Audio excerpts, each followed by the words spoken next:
Okay, let's pick up where we left off from the last video break. Let's get started. So the next decision is whether you're going to use a managed or an unmanaged Ethernet switch. Unmanaged switches are simple, they're cost effective, but there are certain aspects that they just can't perform because they don't have the capabilities. This is a list of some of the major reasons to use a managed switch. Now again, all manufacturers' managed switches are slightly different, and so you have to pay very close attention to the data sheet to understand what that particular switch can and cannot do. But the number one reason driving the use of managed switches is being able to secure that device. If you're putting a network device out into the field, you need to make sure that you can lock down that switch so no one can get unauthorized access onto the network. Some of the simple ways that you can do that is using something like MAC binding, where the MAC address of the device, be it a camera or a computer or an access control panel, that is tied to the port on that switch. So if somebody unplugs that device, they can't get their own computer onto the network to try to violate those protocols. Another thing that you can do is disable those unused ports. Again, this can only be performed in managed switches. RSTP is Rapid Spanning Tree Protocol. That's one of a couple different protocols you can use to build redundancy on the network. Meaning, once you connect those switches into a ring or a more complex topology, Rapid Spanning Tree is one of those protocols that can add the redundancy. So if anything fails, gets cut, or unplugged, the system maintains connectivity around the network. Another protocol is VLANs, Virtual Local Area Networks. This allows a segmentation of users and devices on the network. That performs both the security and an optimization of the network as functions. Next is Igmp or multicast.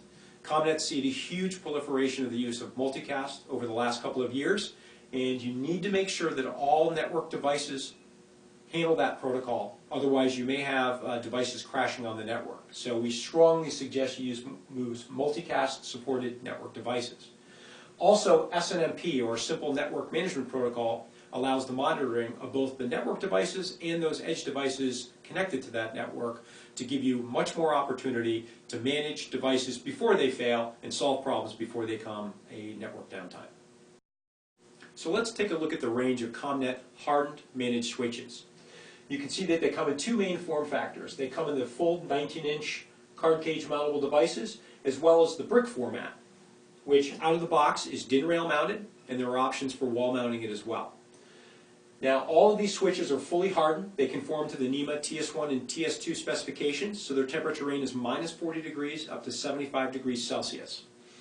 And you can see that the different mounting options and different port options allow you to have a lot of flexibility for both gigabit speed down to 110 megabit speed for the copper ports, as well as having different port counts for fiber optics and copper.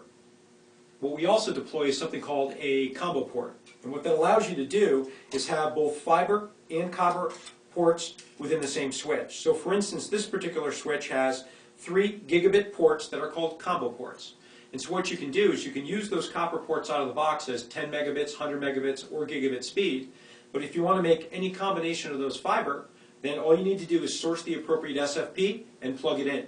So for instance, if you have a switch that has 2 fiber optic cables coming in, but only 1 fiber optic cable going out to the next node, you can source the appropriate SFPs. So you find your 2 fiber SFP, slide it in, it disables the corresponding copper port, and now that port's over fiber.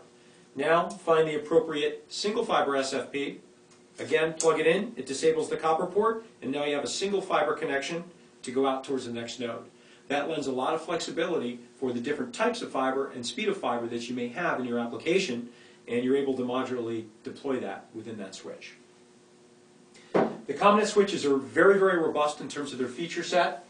They range from 8 to 28 ports, and they have different combinations of fiber and copper ports. They are layer 2 switches, which means they're not routers. You're going to need to connect it to a layer 3 router if you're going to connect to either the internet or another corporate network. But they do have full support for multicast, which means they support both the filtering and snooping function as well as the query function.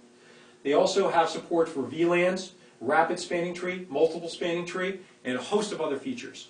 And again, all hardened switches from ComNet carry a lifetime warranty.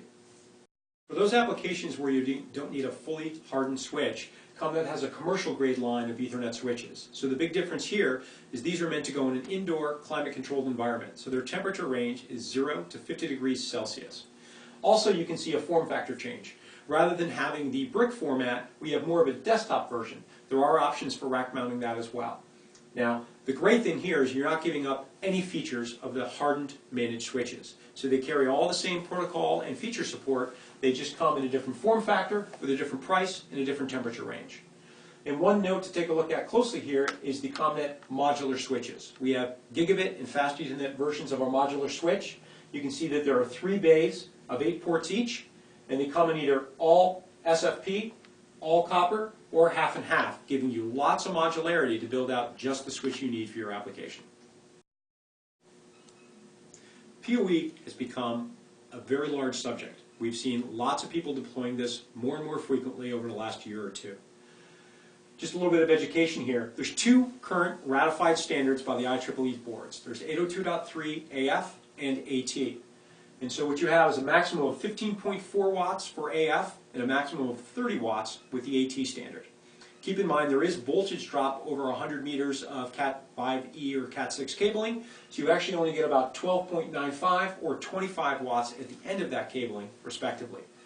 A couple things to consider here, some of the terminology that's important.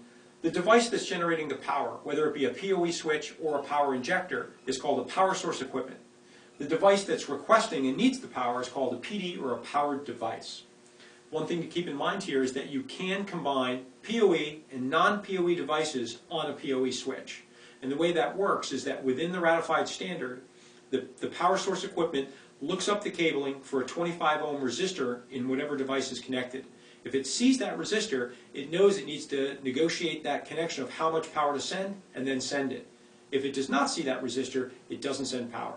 So it is safe to connect both PoE and non-PoE power devices on the same power source equipment. Take a short video break here. We'll meet you back for the next part of the video.